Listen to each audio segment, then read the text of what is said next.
Did the Blazers just inherit one of the worst contracts in the NBA? It was a trade that barely made a ripple when it happened, a simple swap. Jrue Holiday for Anfernee Simons. No picks, no fanfare, no immediate outrage, but as the offseason dust settles and the league's financial landscape sharpens into focus, the move is beginning to look less like a quiet acquisition and more like a ticking time bomb for the Portland Trail Blazers. And the deeper you dig, the more one question starts to haunt the conversation. What were the Blazers thinking? Because if you take a hard look at the numbers, the timing, and the logic, this deal might already be a disaster. Not in 2 years, not at the trade deadline. Right now, the Jrue Holiday contract, a stealth catastrophe hiding in plain sight. Let's cut through the nostalgia. Yes, Holiday is a former champion. Yes, he's an elite perimeter defender. Yes, he was solid in Boston, but let's also be brutally honest. He's 35 years old, just played his worst playoff basketball in 5 years, and is now owed $100 million over the next 3 seasons. Now, factor in this. Under the new CBA, bad contracts don't just hurt your cap sheet, they suffocate your future. Teams over the second apron lose the mid-level exception, can't aggregate salaries in trades, and face harsher penalties for roster-building missteps. So why? In a moment where every front office is trying to stay flexible, would a rebuilding team like Portland take on a depreciating veteran with that kind of financial anchor? Especially when you consider who they gave up. Let's not forget, this is the second bloated deal on Portland's books. Jerami Grant is still owed $132 million over for seasons, despite clearly not being a foundational player. He's a solid forward, sure, but the kind of player a contender overpays to chase a ring, not a piece you build around in a rebuild. So now, Portland is staring at this. Jrue Holiday, $104 million, age 35, declining production. Jerami Grant, $132 million, age 30, zero trade market. That's the $136 million committed to the players who no longer fit the timeline, are far from elite, and are rapidly turning into unmovable assets. And all of this while you're trying to develop Scoot Henderson, a franchise cornerstone in theory, but in practice, a young guard being forced to grow inside a backcourt traffic jam in a roster structure that feels more like a financial trap than a rebuild. Is Al Horford about to betray Boston or walk away for good? What if the most beloved veteran on the Celtics roster isn't coming back? What if, after helping deliver Banner 18, Al Horford's final act in Boston isn't a farewell tour but a quiet, strategic exit to one of the Celtics' biggest rivals? At first glance, Horford's free agency looks like a heartwarming story of a seasoned vet choosing how he wants to finish a remarkable 17-year NBA career, but under the surface, there's a deeper, more uncomfortable truth. Boston might not want him back, and worse, he might not want Boston either. The Celtics are out of time and out of money. Let's start with the brutal math. The Celtics are barely under the second apron and still navigating the financial aftermath of trading Kristaps Porzingis and Jrue Holiday. Every new contract added to the books brings massive luxury tax implications.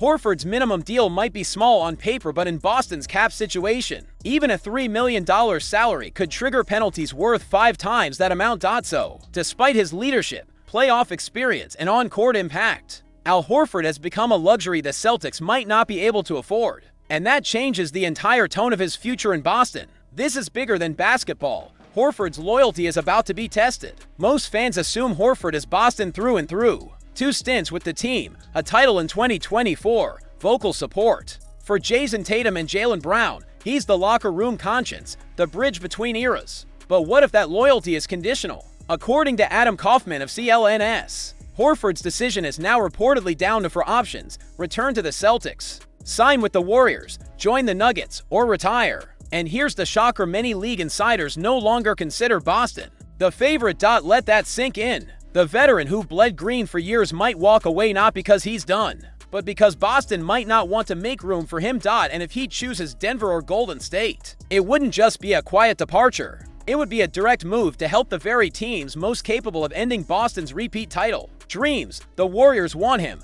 badly. Golden State is desperate. Their front court is thin. Draymond Green's volatility remains a ticking time bomb, and their margin for error has vanished. Horford's ability to stretch the floor, anchor a second unit, and bring elite playoff poise could be the perfect fit next to Steph Curry and Jimmy Butler. They don't need him to play 30 minutes, they just need him to hit clutch threes and call out defensive coverages in the playoffs, and they're willing to offer him a defined role. A title shot and warmer weather. 2. You think a 39-year-old isn't considering that? Is Boston building a contender or just avoiding collapse? On the surface, the Celtics offseason looks methodical. Anfernee Simons, Georges Niang, some minor roster tweaks, a bit of financial recalibration, but pull back the curtain and a very different picture begins to emerge, one where cost-cutting, injury uncertainty, and a desperate search for stability overshadow any real attempt at title contention. And then there's the name hanging over it all like a ghost, Damian Lillard. But before we talk about Lillard,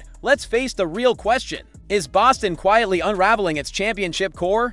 What began as a financially motivated retool trading Kristaps Porzingis and Jrue Holiday to escape the second apron has started to feel like a full-on unraveling, and it's not just about who left, it's about who's now expected to step up. Simons, a one-dimensional scorer with serious defensive concerns. Niang, a floor spacer with playoff limitations. Neemias Queta, Luka Garza, and two-way rookie Amari Williams as your entire center rotation. The Celtics are now hoping that Peyton Pritchard can hold down the point of attack against the likes of Tyrese Halliburton, Jalen Brunson, and Damian Lillard himself, while their front court is anchored by unproven bigs who struggled for minutes on rebuilding teams. Meanwhile, they're stuck $300,000 over the second apron, unable to package players in trades for 2 months. They can't even make a real move until late summer. So what exactly is the plan?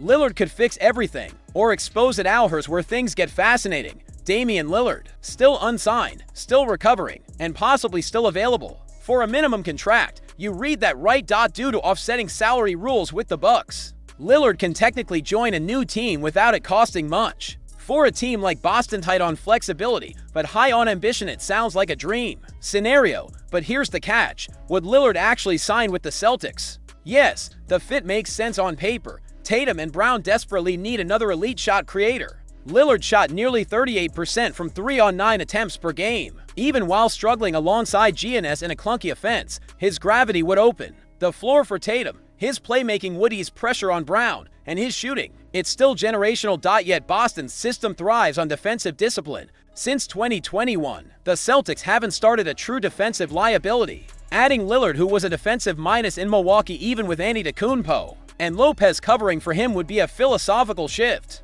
Could Joe Mazzulla really hide Lillard in a switch-heavy scheme? Would the team buy in? Or would it slowly fracture under the weight of forced compromise? And then there's the personal side. Lillard is from Oakland. His family never left Portland. If he's going to rehab through 2026, does he really want to do it in Boston or somewhere more familiar, like Golden State or LA?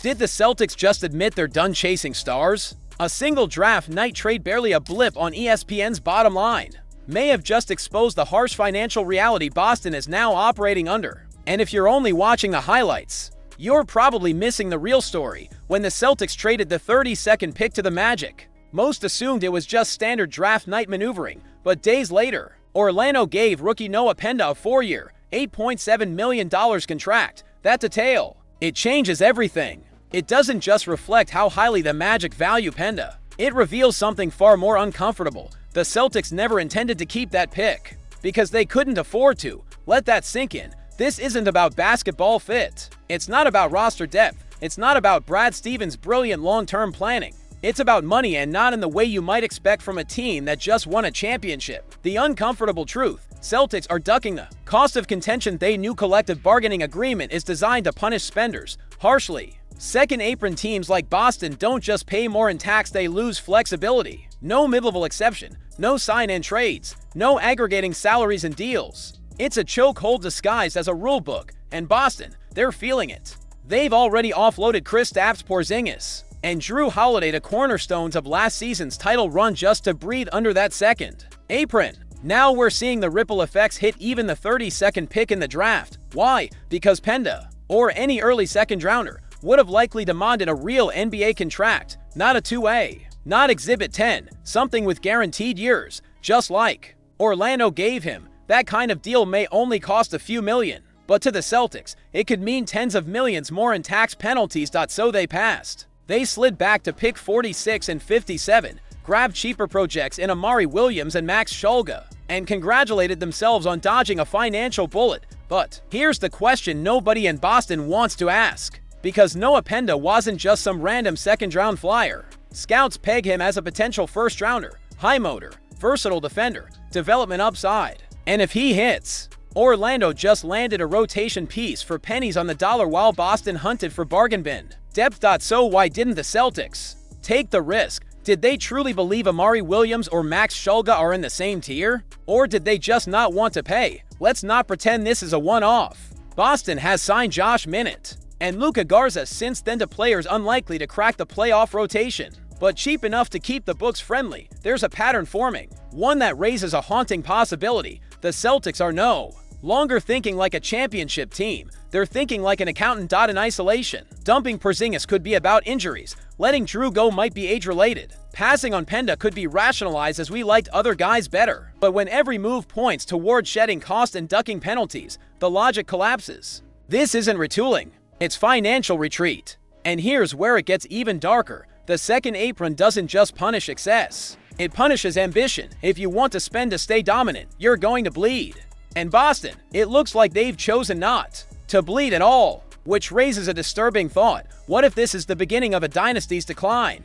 Not on the court, but in the boardroom. Are the Celtics still the hunters, or are they now the hunted, bound by spreadsheets and second apron paranoia?